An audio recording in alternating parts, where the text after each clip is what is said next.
చాలా రోజుల తర్వాత ఒక మూవీకి ఇలా రివ్యూ చెప్పాలి అనిపించిన మూవీ ఈ Mayasabha rise of two Titans.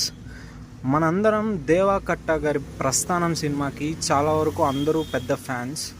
Almost ప్రస్థానం కంటే రెట్టింపు సినిమాటిక్ హై మూమెంట్స్ ప్రతి ఎపిసోడ్లో ఈ మయసభ వెబ్ సిరీస్లో ఉంటుంది.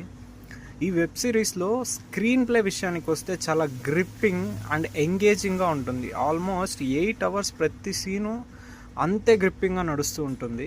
కొన్ని ఎలివేషన్స్ సీన్స్ ఉన్నాయి, just mass is a simple word అలా ఉంటాయి అన్నమాట. అందరికీ తెలిసిందే cinema is most impactful medium for something like ఒక బుక్ ఇచ్చేంత ఇంపాక్ట్ కంటే పర్టికులర్లీ ఫర్ అది చరిత్ర అయిపోని లేకుంటే ఒక బయోపిక్ అయిపోని దాని ఇంపాక్ట్ స్క్రీన్ మీద చాలా ఎక్కువగా ఉంటుంది. సో మనం స్క్రీన్ మీద చూస్తున్నది యంగ్ సిబిఎన్ గారు అండ్ యంగ్ వైఎస్ఆర్ కాబట్టి ఆ కనెక్ట్ అంతే ఈజీగా అయిపోతాం.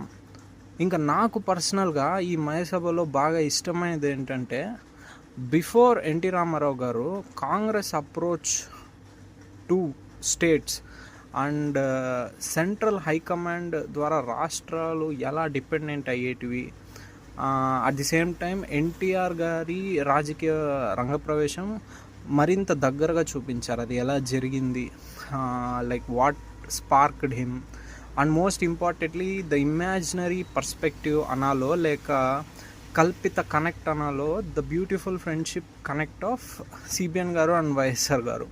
ఇది చాలా బ్యూటిఫుల్గా మనం ఆ కల్పిత కనెక్ట్ అనేది బాగా జరుగుతుంది మనలో.